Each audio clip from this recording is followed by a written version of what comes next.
I hadn't set foot in my hometown in 3 years, yet the road to the church felt painfully familiar.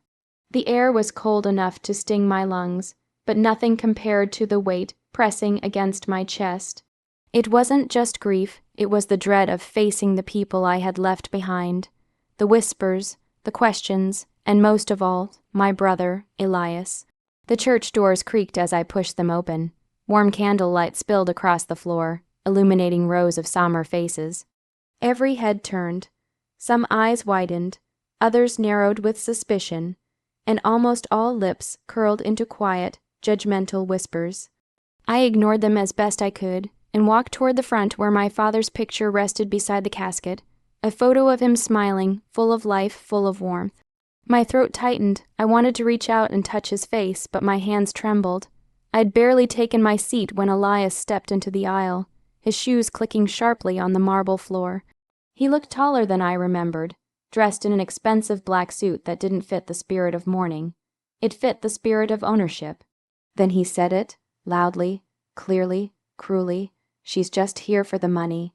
Dad was going to cut her off anyway. Gasps fluttered through the room like startled birds. Even the priest looked up. Heat rushed to my cheeks. I stood frozen, not sure if I had truly heard him, or if grief was distorting his voice into something venomous. "Elias," I whispered, "why would you say that?" He leaned closer, his breath cold. "Because it's true. You weren't here. You don't get to pretend now." His words sliced deeper than I expected. They weren't just an accusation. They were a public branding of guilt. Relatives exchanged glances, some shaking their heads, others simply turning away from me. But I couldn't look at them. My eyes drifted back to the casket. Dad would never want this. The mansion felt colder than the church, as if my father's death had drained the warmth from every corner of the house. Chandeliers glowed dimly above us, casting long shadows across the marble floor. Relatives gathered in stiff circles, whispering about the funeral, about Dad, and about me. The lawyer, Mr. Haldon, cleared his throat and motioned for everyone to gather in the study, my father's study. The room smelled like cedar wood and old books, a scent that used to comfort me. Now it made my heart ache. "We're here to review Mr. Harrington's will," Haldon said, adjusting his glasses. My palms were sweaty. I didn't know what to expect, but I hoped, truly hoped, Dad hadn't left this world believing the misunderstandings between us were permanent.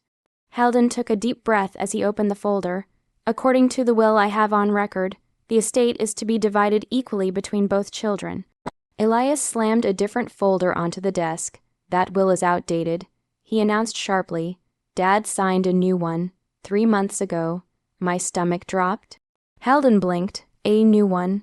"Yes," Elias said, smirking at me. "This one reflects Dad's real intentions." He handed the papers to Haldon with rehearsed confidence. The room leaned in. I watched the lawyer's face carefully as he scanned the contents, his brows knit together.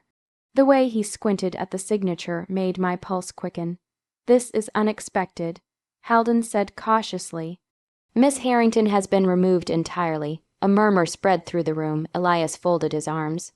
"Dad didn't want her benefiting after abandoning him." "I didn't abandon him," I said, stepping forward. My voice came out smaller than I intended. "I called him every week, from miles away." Elias spat. "You chose your new life over us." Dad finally saw the truth. His words cut, but the tone he used rehearsed, cold, made something inside me spark with suspicion. "Let me see that will," I demanded. "No," he snapped, clutching the folder tighter. "You've taken enough." Haldon frowned.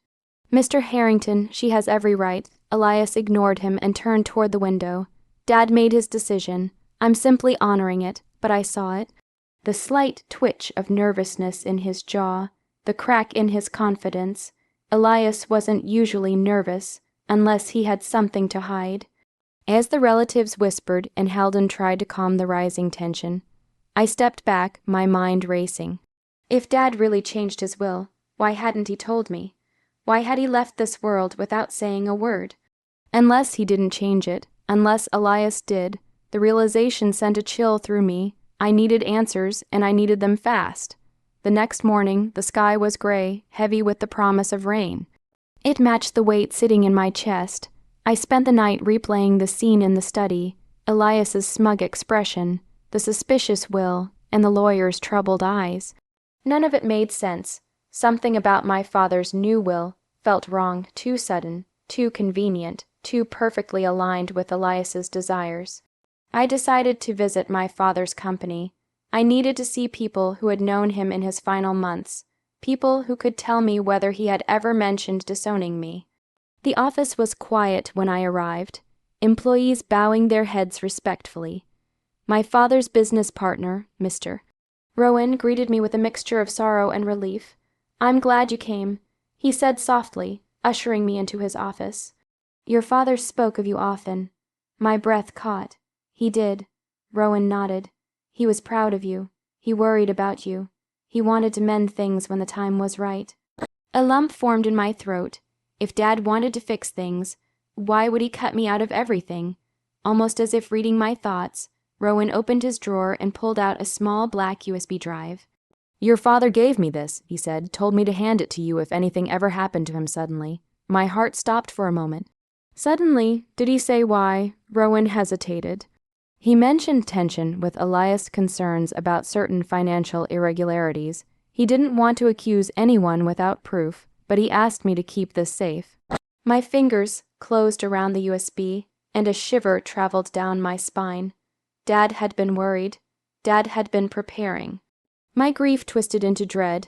Back at the mansion, I locked myself in the guest room and opened my laptop. When I plugged in the USB, several files appeared, documents, PDFs, scans, and a folder labeled for my daughter. My hands trembled as I clicked on the audio file. Dad's voice filled the room, tired but steady. "If you're listening to this, my love, it means things went wrong. I fear Elias has been changing documents. I've discovered forged signatures, missing papers, and I'm afraid he might do something drastic if cornered. I didn't update my will. The one in the lawyer's office is the real one." My eyes flooded with tears. My father hadn't betrayed me. Elias had, and he had done it long before Dad died. As I stared at the screen, the door slammed open. Elias stormed in, eyes wild. "What are you doing with that laptop?" His voice wasn't cold anymore. It was dangerous. And in that moment, I realized I wasn't just fighting for my inheritance. I was fighting for the truth, and maybe even my safety.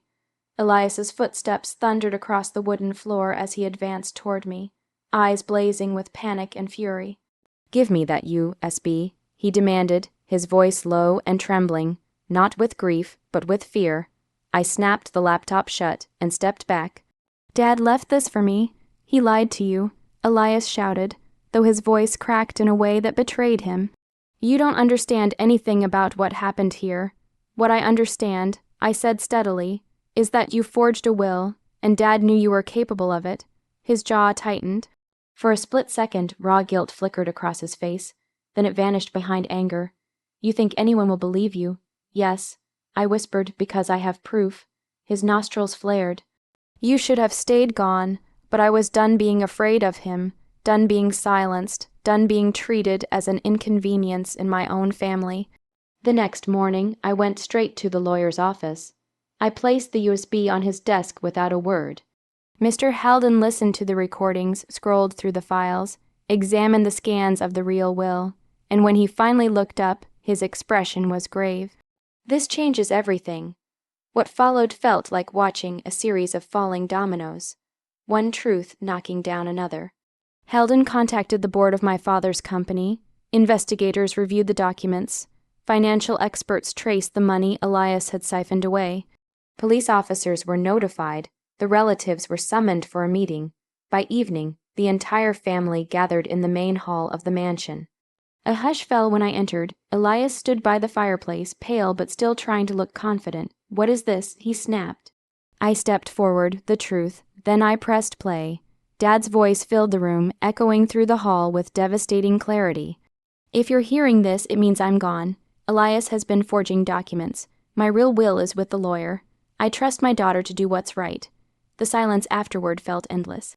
Relatives stared at Elias with disgust, some gasping, some stepping away from him. The lawyer unfolded the real will, placing it on the table for everyone to see. Every signature was verified, every date confirmed. Elias collapsed into a chair, his face draining of color. "You don't understand," he whispered, shaking. I wanted what Dad never gave me. Attention. Approval, control, but wanting didn't excuse destroying our father's last wishes. Officers arrived minutes later. Elias didn't fight when they asked him to stand. He just looked at me, lost, broken, angry, before he was led away. That night I sat alone in Dad's study. For the first time since his death, the room felt warm, peaceful, as if he were still here. I unfolded the final letter he left for me, tears sliding down my cheeks. "You were always my pride. Don't ever let anyone make you feel small." I closed my eyes, letting his words heal the parts of me Elias had tried so hard to break. Justice was served, truth had spoken, and I finally felt like I had come home. Memories flickered in my mind, my father teaching me how to ride a bike, laughing as I fell into the grass, him staying up late to help me finish a school project, us eating breakfast together every Sunday before my teenage years turned chaotic. He had loved me. I knew he had. So why would he cut me off? Why was Elias so certain? As the funeral ended, people streamed past, offering Elias their condolences while avoiding my gaze. Something was wrong here, terribly wrong. And as Elias stood beside the casket, arms crossed with triumph hidden in his eyes, a sharp ache settled in my chest. Dad was gone, and my brother was ready to bury more than just him.